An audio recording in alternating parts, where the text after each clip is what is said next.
नमस्कार साथीहरू, यहाँलाई स्वागत छ एक ग्यास टेक्निकल स्टक एनालाइसिस युट्युब च्यानलमा। साथीहरू, यो च्यानल नितान्त एजुकेसनल पर्पजको लागि बनाएको हुँदा यो भिडियो हेरेर बाहिर सेयर नगर्नुहोला, किनकि यो क्षेत्र सुरक्षित छैन। साथीहरू, यो च्यानलमा साथीहरूलाई नेप्सी इन्डेक्स तथा स्टक सम्बन्धी एनालाइसिस तथा स्टक फन्डामेन्टल्स सम्बन्धी भिडियो प्रस्तुत गर्ने हुँदा यो च्यानललाई सब्सक्राइब गरेर साथ दिनुहोला भन्दै साथीहरूलाई भिडियोतर्फ केन्द्रित गर्न चाहन्छु। धन्यवाद। नेपाल स्टक एक्सचेन्ज नेप्सेको चार्ट र सब इन्डेक्सको चार्टहरूको कन्डिसन कस्तो छ भनेर देखाउन खोजिरहेको छु। सबभन्दा पहिला नेप्सेको चार्ट हेरौँ, प्राइजेक्सन चार्ट हेरौँ। नेप्सेको चार्ट हेर्नुहोस् साथीहरू, यसमा कन्टिन्युसली डाउन ट्रेन्ड चलिरहेको छ। सपोर्टको छेउछाउ छ, सपोर्ट लाग्ने चान्सेस।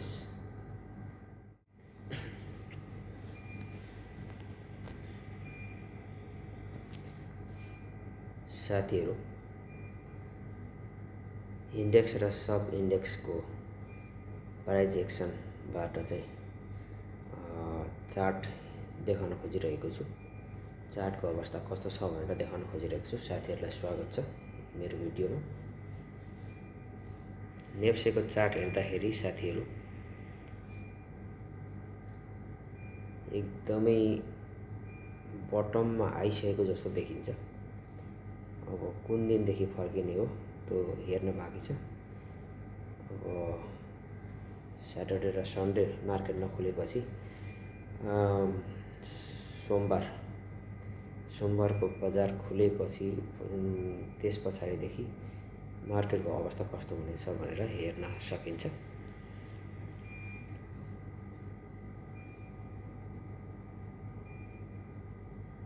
यसमा नेप्सेको चार्टमा 30 मिनटको बाफ्रे क्यान्डल हेर्दा पनि डराउँदैछ।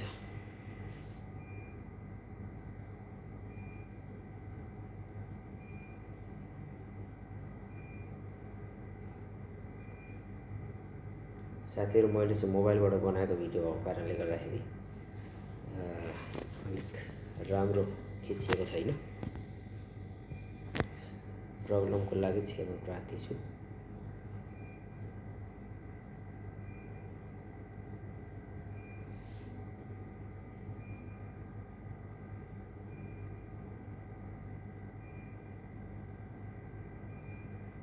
हेरौँ साथी हो, डेको क्यान्डल हेर्दाखेरि यस्तो अवस्था देखिन्छ। चार्ट हेर्दाखेरि अब बटममा छ, जताततै बटमको एरिया, यता पनि बटम, हरेक ठाउँ बटममा रहेको छ। यो बटममा आजको लास्ट डेमा ग्रिन क्यान्डल फर्मेसन गरेको अवस्था देखिन्छ। अब मन्डेको बजारको अवस्था हेरेर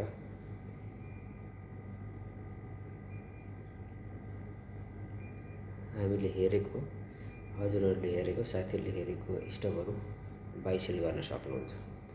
अब सब इन्डेक्स पनि हेरिहालौँ। सबभन्दा पहिला ब्याङ्किङ।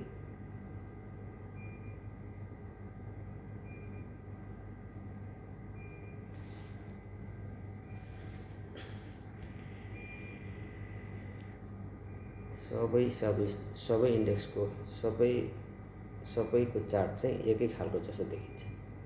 यसको पनि त्यस्तै अवस्था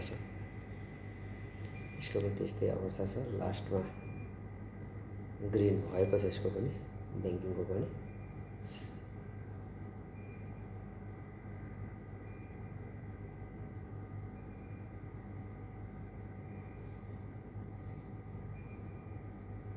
फाइनान्स,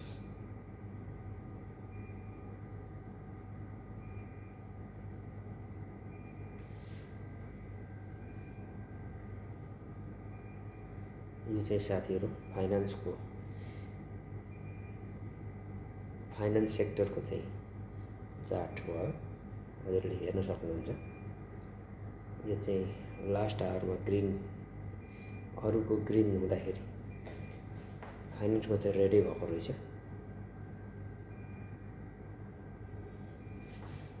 अब मन्डेको मार्केटले कस्तो दिशा, कतातिरको दिशा देखाउँछ त्यो हेर्न बाँकी छ।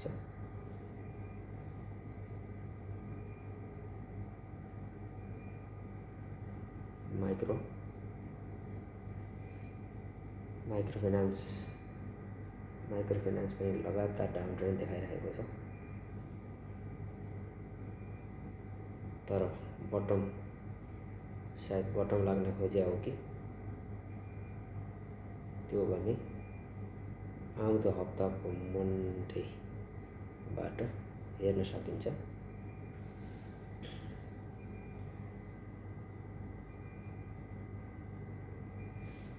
हाइड्रो पावरको पनि आज रातै क्यान्डल बनेको रहेछ।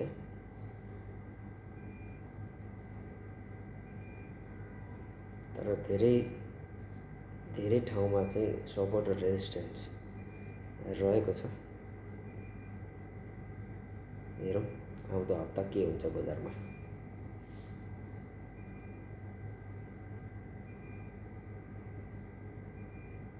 म्यानुफ्याक्चरिङ सब इन्डेक्स हेरौँ। अब म्यानुफ्याक्चरिङ यति तलबाट उठेको यो इन्डेक्स अब कति 12,000 भन्दा माथिबाट घट्दै अहिले 10,257मा आइपुगेर अल्मलिरहेको अवस्था देखिन्छ।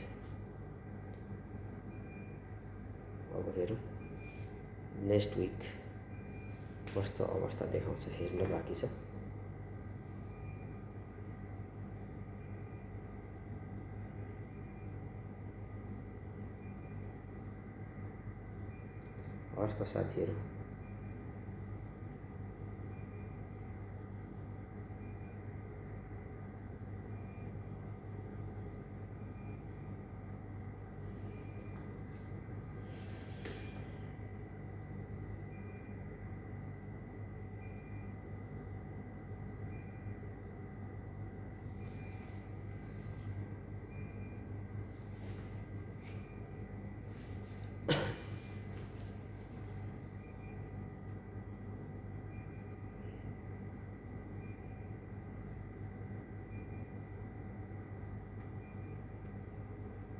हस् त साथीहरू, आज यति भन्दै आजको भिडियो यति नै गर्न चाहन्छु। अर्को दिन फेरि भेटौँला।